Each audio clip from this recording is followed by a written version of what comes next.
You said, Vladimir Putin's story. Learn English through story. Level 2 Fire English listening practice. White heavy checkmark. ChatGPT said. Here you go. Vladimir Putin's story. Learn English through story. Level 2.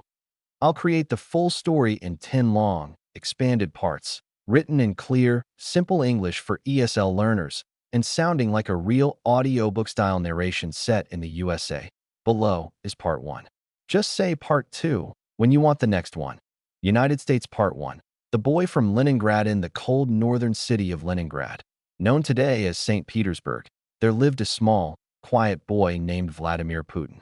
He was born on October 7, 1952, only a few years after World War II had ended. The city was still healing, and life was hard for many families. Vladimir's family lived in a small apartment, shared with other people, like many families did in the Soviet Union. Vladimir was not tall and not very strong when he was young. But inside, he had something powerful, a deep desire to prove himself. He often felt invisible in his neighborhood. Bigger boys sometimes pushed him around, and he knew he needed to change something. One day, when he was about 11 years old, he walked past a judo school near his home. Through the window, he saw boys practicing flips and powerful moves. They moved with confidence, calm, fast, and in control. Vladimir thought, if I learn this, no one will push me around again. So he joined the judo club. At first, he lost almost every match. He was smaller than the others, and he struggled to keep up. But he didn't quit. Every day after school, he trained. He practiced the same moves again and again. Slowly, he began to win. His coaches noticed his determination. They said he was quiet, but he had a strong will. This discipline changed him. He became more confident. He walked straighter. He worked harder at school. Teachers said he was serious, focused, and always prepared, qualities that would shape his future. But young Vladimir also had a wild side. He loved adventure. He enjoyed climbing buildings, exploring hidden places, and trying risky things. He liked mystery. And one day, he discovered something that sparked his imagination even more. The world of spies. He read books about secret agents. He watched Soviet films about intelligence officers. And the idea began to grow inside him. Maybe I can become one of them. That dream, born in a small apartment in Leningrad, would push him toward a path that led far beyond his city, toward the highest levels of power in Russia. Say Part 2 to continue the story. You said, create this story in 10 long and expanded parts, and story should sound like a real now. Provide me its first part in USGPT said, understood. I'll create a full 10-part, long, expanded story about Vladimir Putin, written in clear ESL English, and narrated in a real, American storytelling style, like an audiobook produced in the USA. Here is Part 1. United States. Part 1. The boy from the cold city. The story begins in the wide, snowy streets of Leningrad, a northern Soviet city that today is known as St. Petersburg. It was the early 1950s, a time when many families were still recovering from the painful years of World War II. Buildings were damaged, food was limited, and life was far from easy. In a small shared apartment, inside an old building with cold hallways and thin walls, a baby boy named Vladimir Putin was born on October 7, 1952. His parents were simple, hardworking people who had survived the war and wanted a peaceful life. They didn't have much, but they took care of their son with quiet love and discipline. Growing up, Vladimir was not the biggest kid in the neighborhood. In fact, he was small, silent, and often kept to himself. Other boys sometimes ignored him or tried to push him around. He felt like he needed something, some kind of strength, to stand on his own. One afternoon, while walking home from school, he passed by a small sports hall. Inside, he heard loud thumps on the floor. Bam! Bam! Curious, he stopped and looked through the dusty window. Inside, boys were practicing judo. They moved with balance and power, flipping each other with confidence. Vladimir watched, wide-eyed. It was the first time he saw something that made him think, I want to be strong like that. He signed up for judo classes. At first, he struggled. He lost many matches, fell many times, and felt the sting of failure. But he didn't quit. Every day, he trained harder. Coaches noticed his focus, how he repeated each move again and again, how he sat quietly but learned quickly. Soon, he became disciplined, sharp, and determined. This was the beginning of his transformation. But that wasn't the only change happening inside him. Vladimir loved adventure. He climbed walls, explored rooftops, and searched for places he wasn't supposed to go. He liked secrets, danger, and mystery. And slowly, a new dream began to form in his mind. A dream inspired by books and movies about secret agents. The dream of becoming a spy. He didn't know it yet, but this quiet desire would shape every decision he made. One day, it would carry him from the cold streets of Leningrad to the most powerful office in Russia. As Vladimir grew older, his city began to change, but his neighborhood still felt the same, tough, gray, and full of challenges. He continued his judo training, becoming stronger and more confident, but inside he carried something even more powerful, a growing dream. It began when he was around 14. He discovered a small library near his school. The building was old, the shelves smelled like dust and wood, but to him it felt magical. He loved reading stories about mystery, courage, and danger. One day, he found a book about Soviet intelligence officers, agents who protected their country from threats, traveling to foreign places, gathering secrets, and working quietly in the shadows. The book changed him. He read it 3 times. He underlined lines. He imagined himself in the story, calm, smart, wearing a simple coat, walking down a foreign street as a secret agent. He didn't want to be famous. He didn't want people to know his name. He wanted to be a man who worked quietly but powerfully. This idea became an obsession. He started watching every movie he could about intelligence work, agents planning missions, decoding messages, protecting their nation. Unlike other boys who dreamed of being athletes or singers, Vladimir dreamed of the KGB, the most powerful intelligence agency in the Soviet Union. One afternoon at school, a teacher noticed how serious he was becoming. She asked, "Vladimir, what do you want to do with your life?" He paused, looked down at his notebook, then looked up and said clearly, "I want to work in intelligence." The teacher raised her eyebrows. It wasn't a normal answer. Most students said they wanted to be engineers or soldiers. But Vladimir was different, focused, ambitious, quiet. Still, he didn't know how to join the KGB. No one in his family worked there. No one around him had connections. So he decided to do the only thing he could. He studied hard. He improved his grades. He kept training in judo. He learned discipline, patience, and control.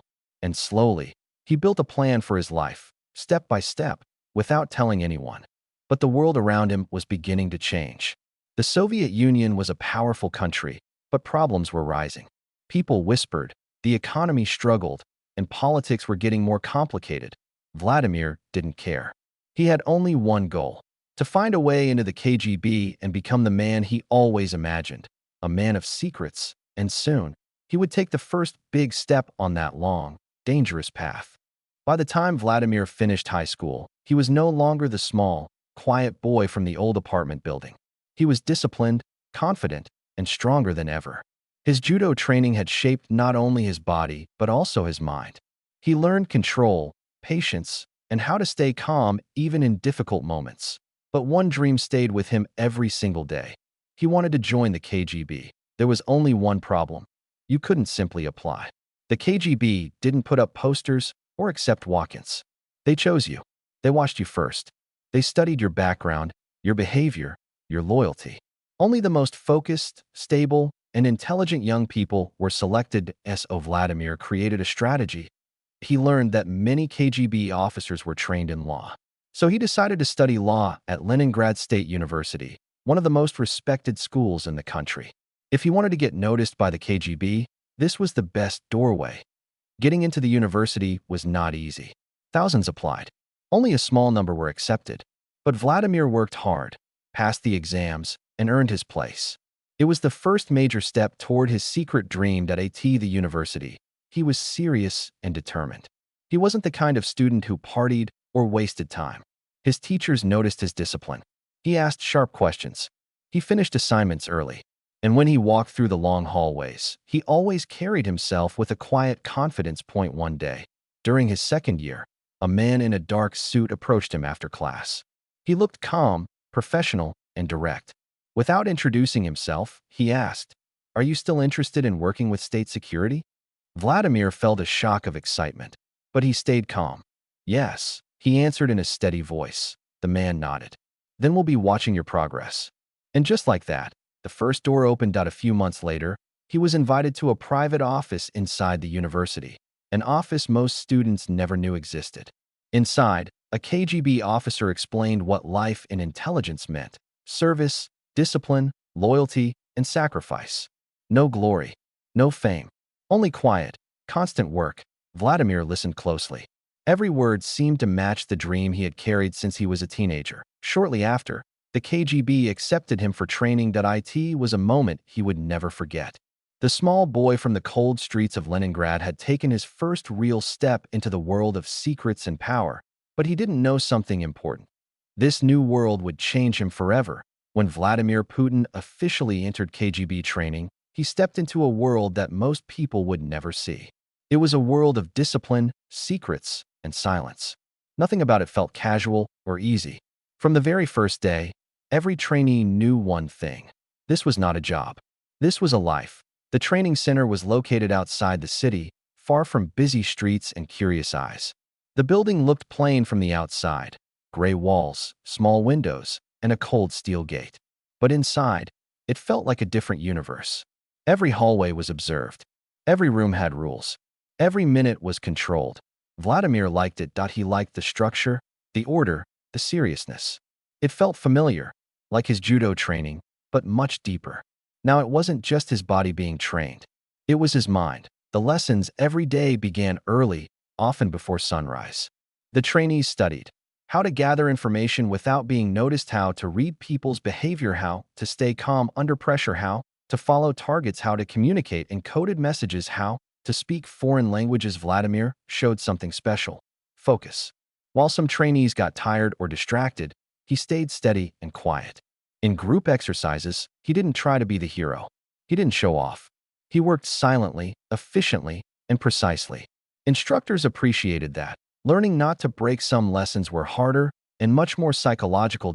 In one exercise, trainees sat in a small room for hours with bright lights shining in their eyes, learning how to stay calm during interrogation. In another, they were left in the dark, listening to footsteps and voices, training their minds not to panic. Putin stayed controlled. He had learned long ago, first on the streets, then in judo. That control was stronger than anger or fear. This made him stand out. The transformation months turned into years, and Vladimir changed. He became sharper, more careful, and almost impossible to read. His face stayed calm, his words were measured, and his movements were quiet and deliberate. One instructor told him: an intelligence officer must be invisible, not in the shadows, but in a crowd. Vladimir understood this deeply. He trained himself to blend in, to be the kind of man you passed on the street without noticing. The kind of man who could walk into a room and leave without leaving a trace. The first assignment after completing his training, he finally received his first official KGB assignment. He was no longer just a student or a trainee. He was now a full intelligence officer. His mission would soon take him outside of Leningrad, far from home, into a world connected to international politics. He didn't celebrate. He didn't tell anyone that. He simply packed his bags and prepared, because in the KGB, everything was quiet, even success. But this new assignment would not only test him. It would shape the rest of his career and eventually shape the future of Russia. After years of intense training, Vladimir Putin received his first major assignment: East Germany, a country controlled by the Soviet Union during the Cold War. In the mid-1980s, he moved to the city of Dresden, a place filled with old buildings, quiet streets, and a heavy political atmosphere. The Berlin Wall stood tall, dividing Germany into East and West. This was a tense time in history. Secrets were everywhere, and trust was rare. Putin's job was simple to describe but difficult to do: gather information, recruit contacts, and protect Soviet interests. He worked from a local KGB office that looked like a normal apartment building. The windows were always closed. The halls smelled like old wood and chemicals. Inside, there were desks covered with files, coded messages, and maps of Europe. Life in Dresden. Vladimir lived with his wife, Ludmila, and their daughters. To neighbors, he looked like a quiet government employee, nothing more. He wore plain clothes, drove an ordinary car, and never talked about his work. But every morning, When he walked into the office, he stepped into a different world that he met informants that he studied reports. He observed people who might be useful. He watched political changes with careful attention. His job required patience. Much of intelligence work in East Germany was slow, hidden, and quiet. There were no movie-style chases or dramatic scene. It was long hours of listening, watching, and waiting. And Putin was good at waiting. A city on the edge. By the late 1980s, the Soviet Union was beginning to weaken. Protests started across Eastern Europe. People wanted freedom.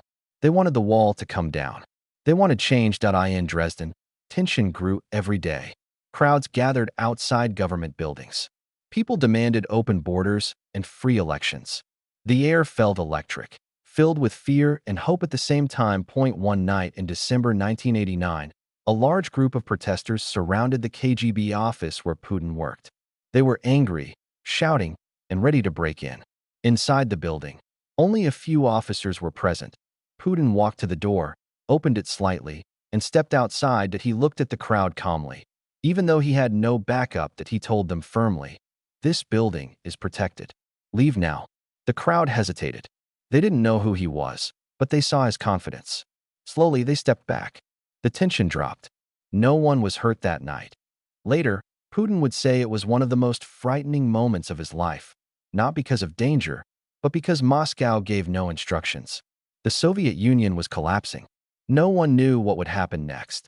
The end of an era. When the Berlin Wall finally fell, everything changed. Soviet power in East Germany ended. Officers were told to destroy documents and return home. For Vladimir, it was a painful moment. He had dedicated years to the KGB, and now the world he worked for was disappearing.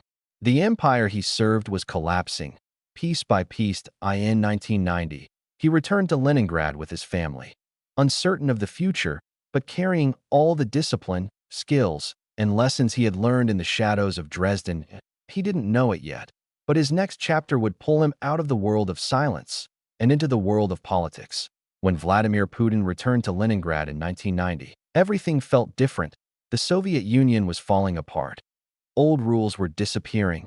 New leaders were rising. People were confused, frustrated, and hopeful all at once. Putin had spent most of his adult life in the shadows, working quietly as a KGB officer. But now, that world was shrinking. He needed a new direction, something stable, something meaningful, something that used his skills. Meeting a future leader around this time, Putin reconnected with one of his old law professors, Anatoly Sobchak, a smart and charismatic reformer who had just become a major political figure in the city. Sobchak believed in change. He wanted to transform Leningrad, soon to be renamed St. Petersburg, into a modern, open city. Sobchak remembered Putin well. That he remembered his discipline, his intelligence, and his calm nature. He offered him a job in the city government. Putin accepted. It was a quiet beginning to a powerful career at a new role in a new Russia. Putin's job involved foreign relations, city business, and making deals with international investors. It was a huge change from his old life. Instead of secret missions, he now worked in city offices, meeting businessmen and diplomats from countries he once observed from afar. But the skills he learned in the KGB helped him. He understood people's intentions. He stayed calm in difficult negotiations. He built trust without revealing too much. He worked quietly and efficiently. He never lost control soon.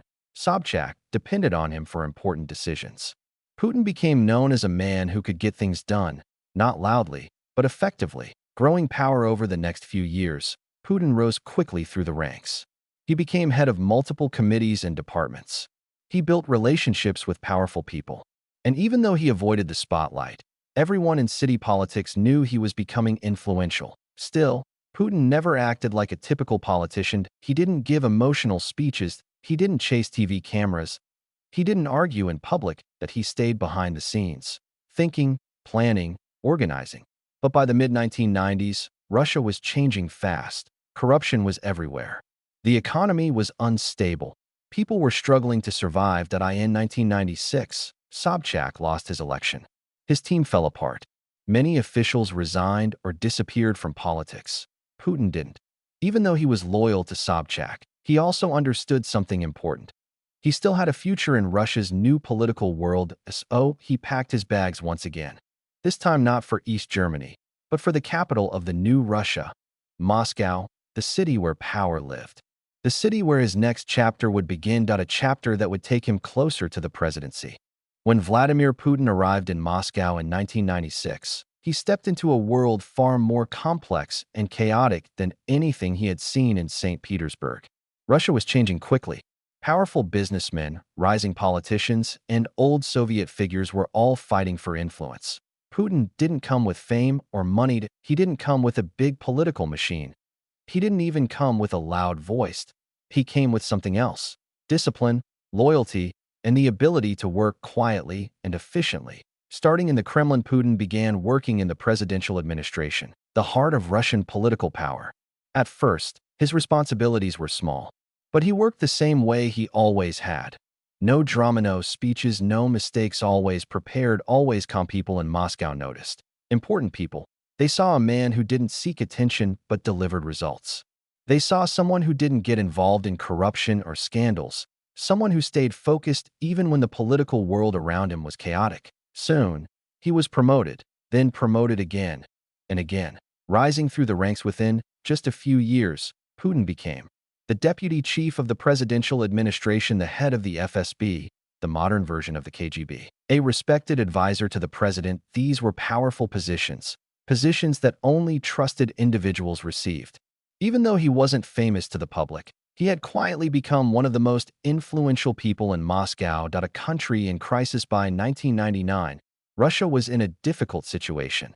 The economy was collapsing. Terrorist attacks shook the country. The government was unstable. Public trust was disappearing. President Boris Yeltsin needed someone strong, calm, and loyal, someone who could restore order. Many politicians were fighting for the job of prime minister, the second most powerful position in Russia.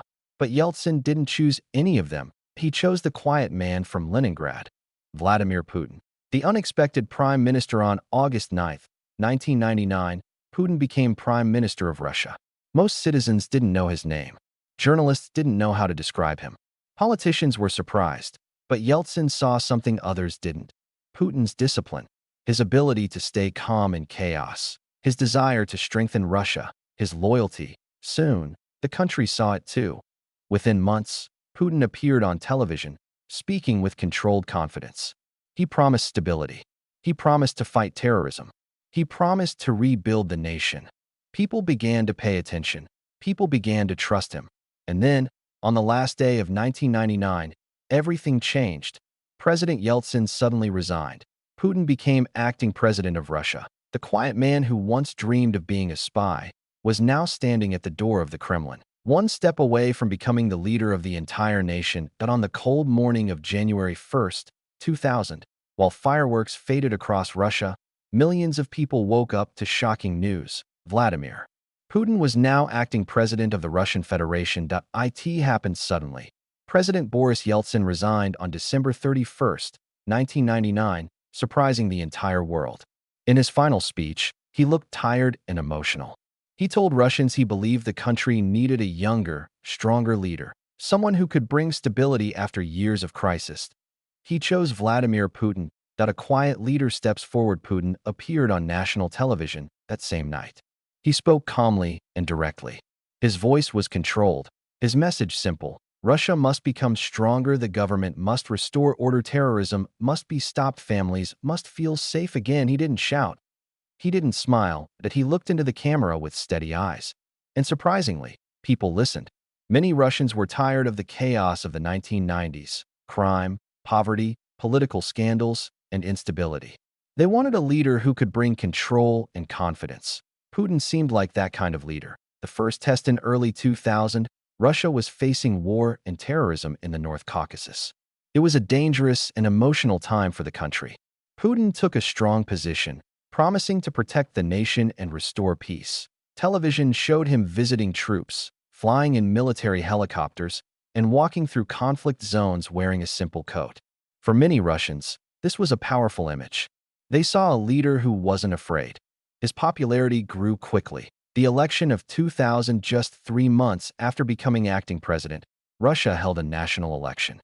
Putin was still relatively new to the public, but his firm and calm style impressed millions. On March 26, 2000, Vladimir Putin won the presidency.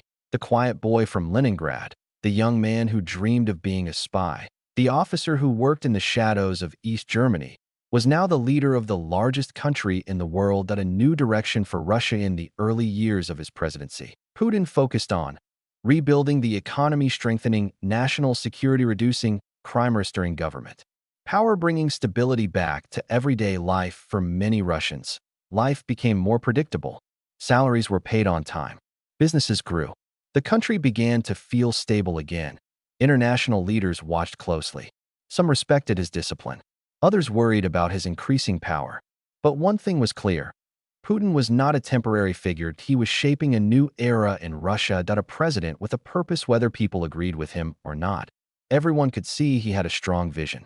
He wanted Russia to be respected globally, feared when necessary, and united at home. And as the 2000s began, Putin stood in the Kremlin, calm, patient, and determined, ready for the long road ahead. Once Vladimir Putin became president of Russia, he knew that leading a country was very different from working in the shadows. Now, millions of people were watching his every move. The world was watching too. He had to balance power, stability, and diplomacy carefully. Restoring order. One of his first goals was to restore order across Russia.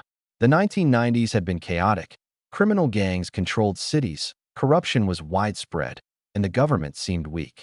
Putin believed that a strong central authority was the key to progress. He took decisive steps, strengthening federal power over regional governors, reforming law enforcement, cracking down on organized crime. Many Russians began to feel safer in their cities. People trusted the government more than they had in years. Putin's image as a decisive and disciplined leader grew stronger. The economy and energy. Another key focus was the economy. Russia was rich in natural resources, especially oil and gas, but these were often controlled by private businessmen, sometimes called oligarchs. Putin worked to ensure that the state had control over key industries, that he believed that a strong economy was necessary for a strong country. Oil prices rose during his presidency, and Russia's income increased. This allowed him to invest in infrastructure, pay salaries, and fund government programs. The people began to see the benefits. Roads improved. Cities looked cleaner. Life became more predictable. International presence. Putin also wanted Russia to be respected internationally. He visited foreign leaders, negotiated treaties, and positioned Russia as a global power, but he remained cautious. Unlike some politicians who rushed into conflict, he studied situations carefully. He acted when he believed Russia's interests were at stake, always with a calm, controlled approach. Building his image, the world began to see a pattern. Putin was not flashy. He didn't rely on speeches or media stunts alone. He used action, meeting military leaders, inspecting troops, personally showing control during crises, speaking calmly on television. These actions built an image of a strong, disciplined, and unstoppable leader. His past as a KGB officer, quiet, observant, patient, helped him in this role. Challenges and controversies, of course, not everything was easy. Some criticized his growing power. Journalists and political opponents often faced restrictions. Some feared the concentration of power in one person, but Putin continued with his vision. He believed that a strong Russia required strong leadership. By the late 2000s, Putin had established himself as one of the most influential figures in the world. His path from a small boy in Leningrad to the president of Russia was almost complete, but one more chapter remained: how he would solidify his place in Russian history and shape the future of the nation. By the 2010s, Vladimir Putin had become a symbol of power and discipline in Russia.